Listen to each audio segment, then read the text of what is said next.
amigos? Bienvenidos a una edición más de Perfiles. Gracias por estar con nosotros a través del 44.3. Mi nombre es Abraham Flores y es un gusto poder estar en este marco del primer encuentro de gestores y promotores culturales. Aprovechamos también la oportunidad para agradecer al maestro Alejandro Castillo, propiciador de este encuentro, de este importante evento para nuestra universidad. Y pues obviamente el tema central de este primer encuentro es la cultura, y por ello me acompaña aquí el doctor Eduardo Nibón, quien es profesor del Departamento de Antropología de la UAM. Doctor, gracias por estar aquí en la UACJ. Muy contento de estar aquí en Juárez y de estar en la universidad. No, hombre, el gusto es nuestro.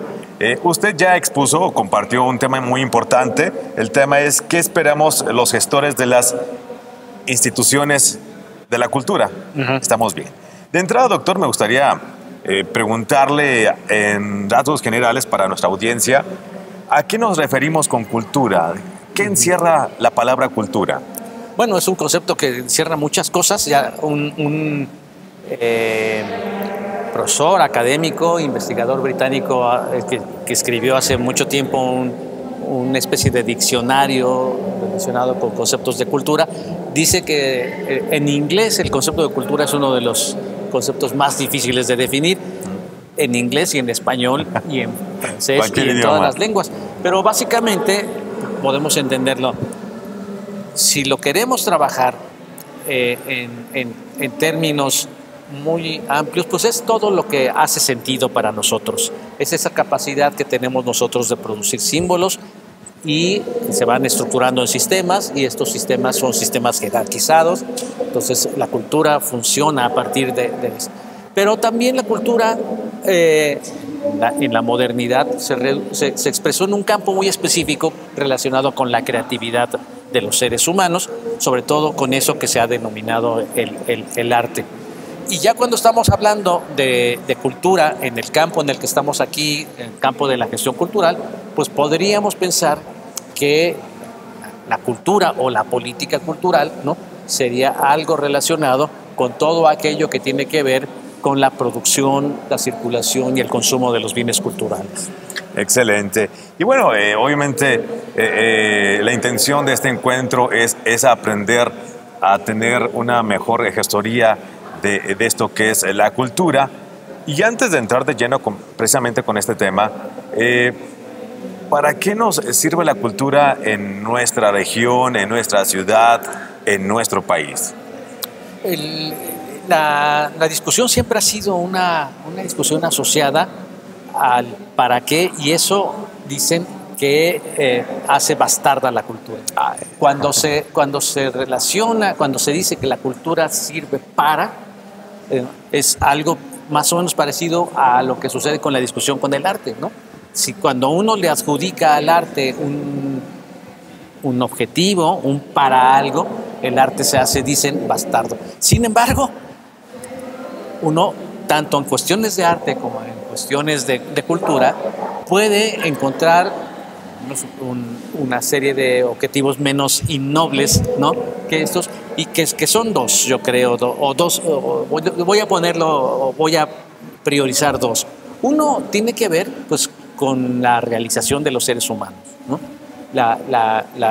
El arte, la cultura tiene que ver con satisfacer, pues, esta capacidad creativa, esta capacidad de relacionarnos con los seres humanos a partir de las expresiones simbólicas seleccionadas que nos ponen a la luz, nos ponen enfrente tanto los problemas como nuestras aspiraciones.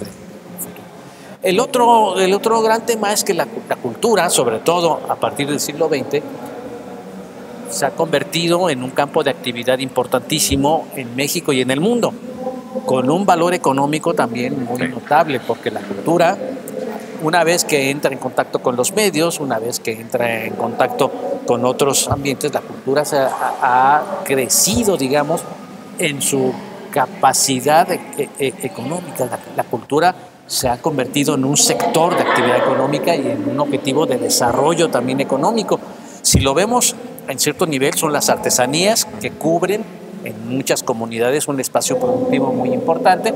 si lo vemos en otro nivel, son los mismos artistas que siempre han estado vinculados con la actividad creativa, y ya en un nivel macro, las industrias culturales, sobre todo las industrias globalizadas, nos muestran el potencial económico de la cultura. Entonces, esta pregunta del ¿para qué?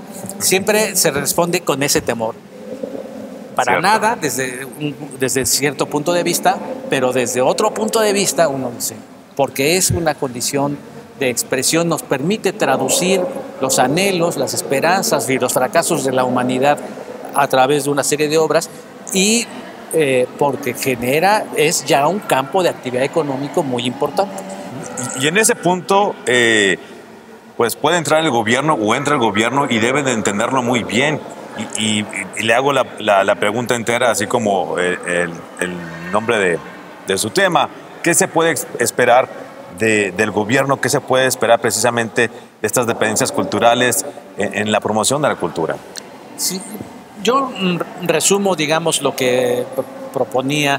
Si nos ponemos a pensar en nuestro ordenamiento legal en México, el Estado tiene una obligación de intervenir en cultura, está mandatado por la Constitución, y esto yo creo que para los gestores culturales se reduce en tres grandes puntos. Uno es la cuestión de definir los derechos culturales, que aquí se han venido trabajando básicamente desde la perspectiva del acceso y la participación.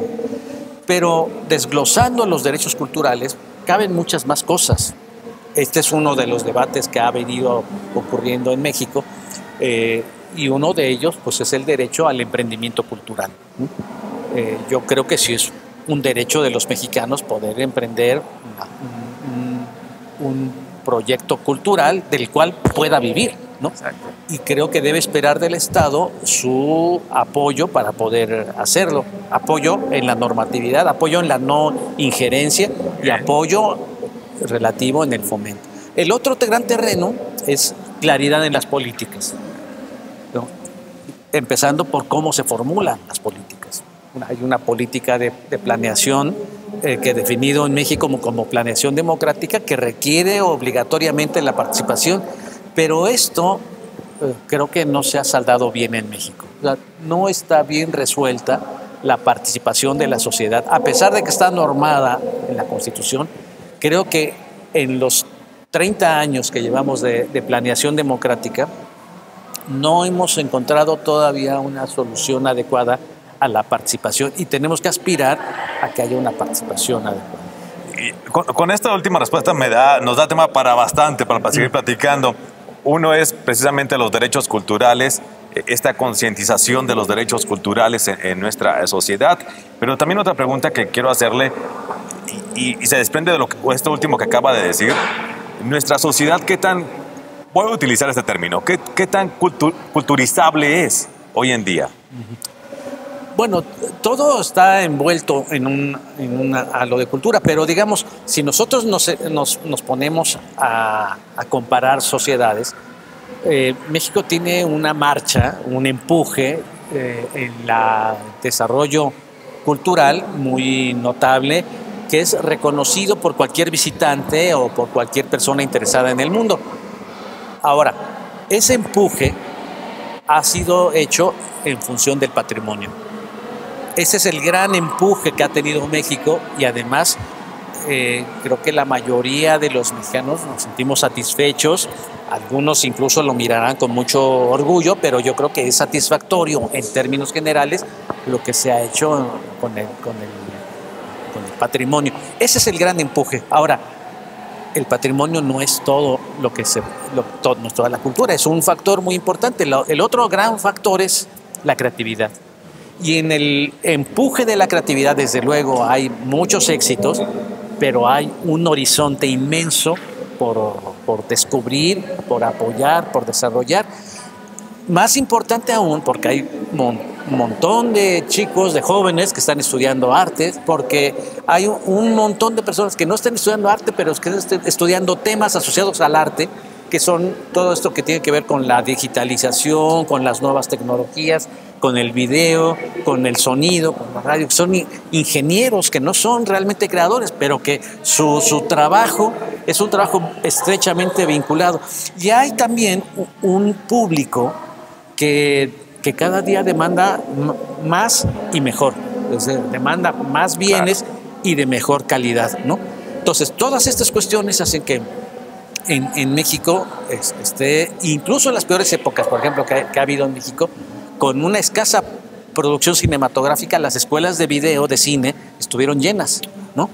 Y en la actualidad, con ya una producción cinematográfica notable, lo que hemos visto es ese desarrollo paralelo de la otra expresión cinematográfica que está teniendo en México un despegue importantísimo, que es el documental, ¿no?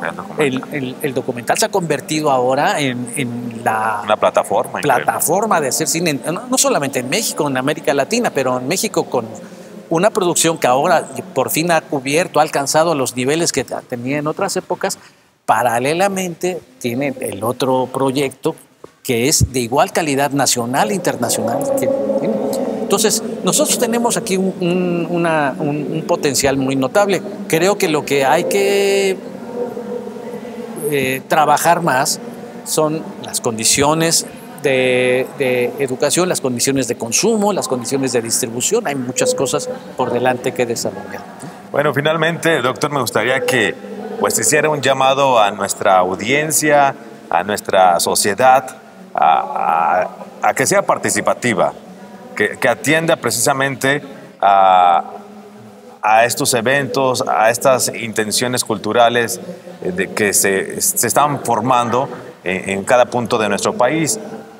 Me gustaría que hiciera ese llamado, doctor. Bueno, el llamado ya está hecho. Ahora yo más bien les invitaría a pensar en el tema de la participación. Somos ciudadanos en la medida en que tenemos derechos y responsabilidades. Esos derechos y esas responsabilidades hay que asumirlas con el potencial que representan y al mismo tiempo con la responsabilidad que supone. Participar es una palabra muy compleja, ¿no? Participar es formar parte. Pero lo que hay en realidad es como esta escalera en la que estamos parados. Hay muchos peldaños en la participación y el primer peldaño es el de la información. Ese es el primer peldaño, es la primera pista de la participación. Si creo que una sociedad participativa en términos generales es una sociedad que se informa. Pero no queda la participación en la información. Después de la información siguen otros peldaños, que es el de producir información, el de criticar la información y el de formar parte de las decisiones, ¿no?, que se toman alrededor de eso.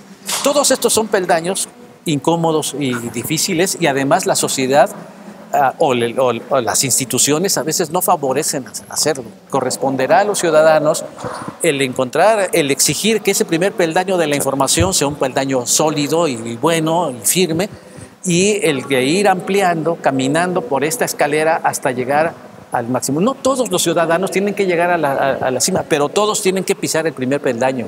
Todos tienen que pisar el peldaño de la información y de ahí pasar al peldaño de la crítica y al peldaño de la creación. Excelente, excelente mensaje. Le agradecemos sus palabras, doctor. Gracias por haber estado con nosotros para compartir pues un poco de este tema tan amplio y tan importante en nuestra actualidad. Doctor, bueno, muchas gracias. Mucho gusto, muchas gracias a ustedes. El doctor Eduardo Nibón, quien compartió de este tema importante aquí en este primer encuentro de gestores y promotores culturales de organizado por nuestra universidad. Amigos, hacemos una pausa, continuamos aquí en Perfiles.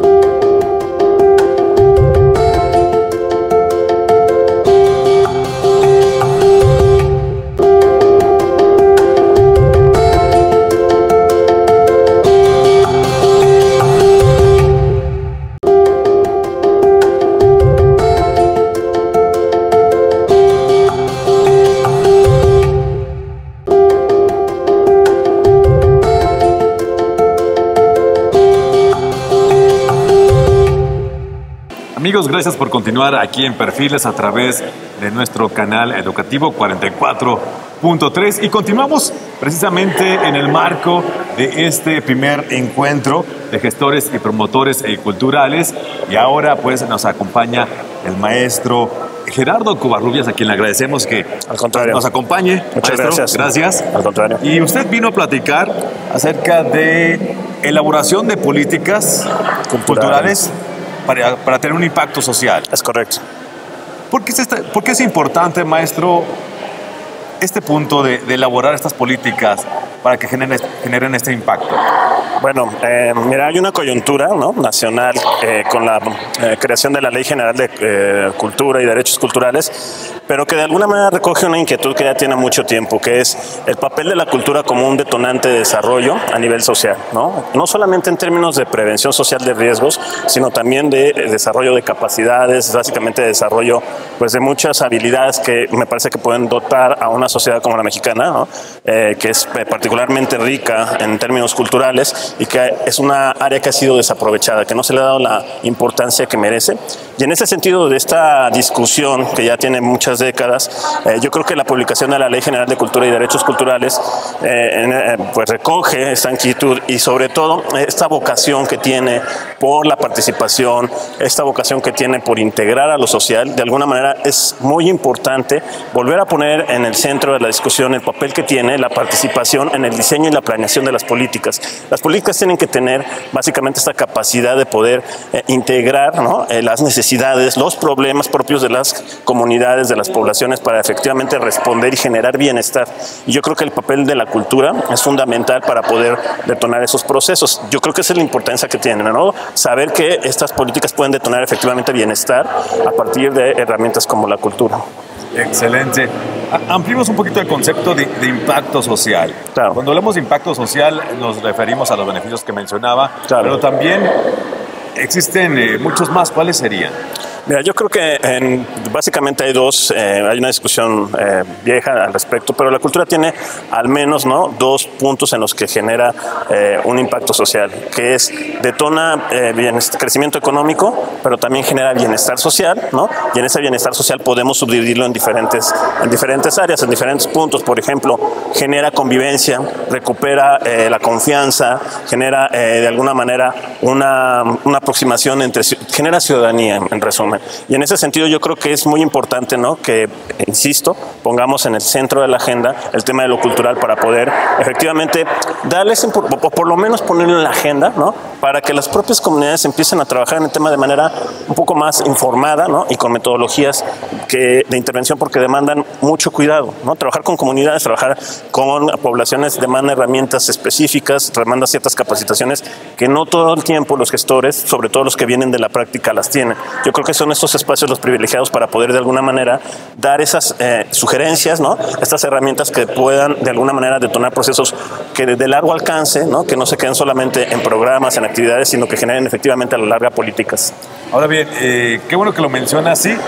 Estas políticas públicas culturales, elaboración de ellas, pues van pensando en eso precisamente, en la inclusión, en la participación de la sociedad, en el activismo mismo de artistas. Claro. Estos son los rasgos, estos son los ejes por los cuales se puede dirigir estas políticas culturales. Claro, de hecho, buena parte de la discusión acerca del desarrollo integra al menos 3 dimensiones de desarrollo, que es la económica, la inclusión y la sustentabilidad.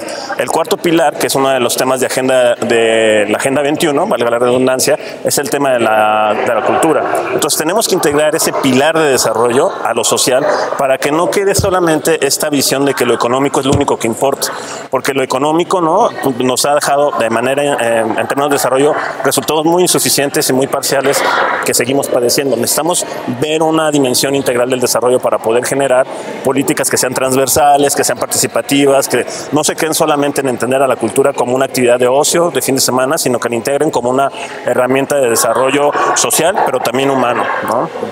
Y si hacemos una lectura de nuestra actualidad, ¿cómo estamos? ¿Cómo se encuentra precisamente la cultura en nuestro país? Pues yo creo que hay una efervescencia importante, ¿no?, que lamentablemente no está vinculada con las capacidades institucionales.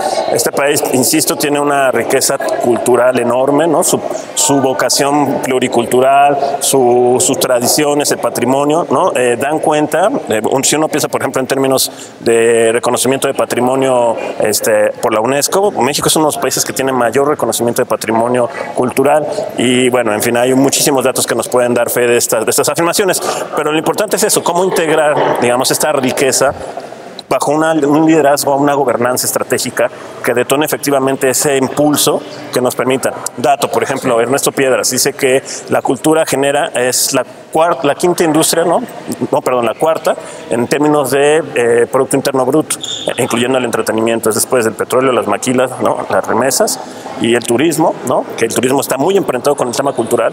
Es una industria que podría detonar crecimiento económico, pero no solamente eso, reducirse eso, sino, insisto, generar ciudadanía, generar bienestar social, generar convivencia en una sociedad fragmentada y marcadas por las violencias múltiples que tenemos. Excelente. Bueno, y adelantándonos poquito en estas políticas, ¿cuál es el papel que tiene que asumir la sociedad? ¿Cuál es el tipo de actividad que ellos deben de asumir al presentarse este tipo de políticas? Pues mira, yo creo que la responsabilidad está primero en informarse, ¿no? Informarse de cuáles son los derechos que uno tiene en materia cultural, ¿no?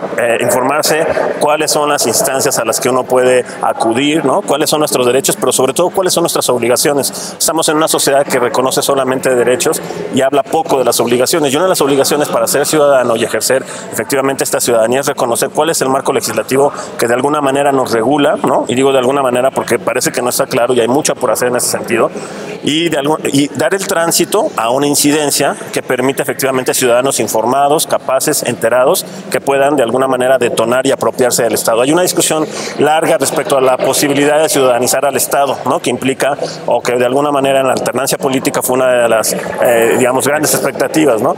Me parece que nos hemos quedado corto como sociedad porque no hemos asumido la responsabilidad que implican este tipo de desafíos en términos de ciudadanía, particularmente ciudadanía cultural.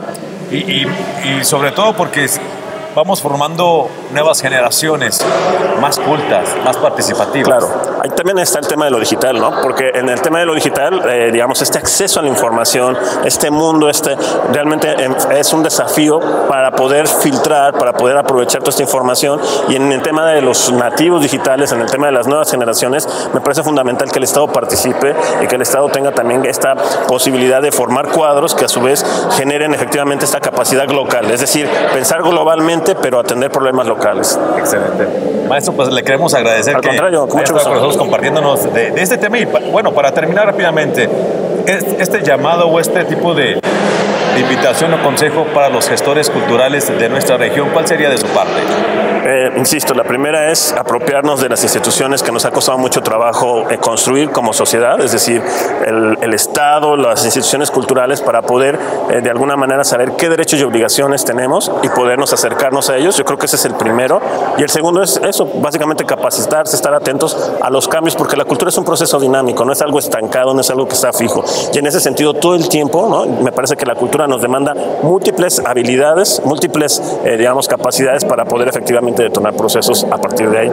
Digamos, dos, podría decirte muchas, ¿no? Pero con eso es muy bien, maestro, le agradecemos. Al contrario, muchas gracias. Las palabras, este importante tema, información que nos brinda y que es de mucha importancia para nuestra región, nuestra sociedad, para nuestra actualidad. Maestro, gracias. Con gusto.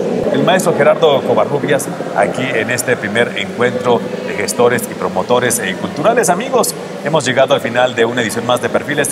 Gracias por haber estado con nosotros a través del 44.3. Le recuerdo los puntos de contacto digital: correo electrónico, televisión @uacj.mx, redes sociales, Facebook y YouTube. Nos encuentra como UACJ TV Oficial. Yo me despido. Mi nombre es Abraham Flores. Hasta la próxima.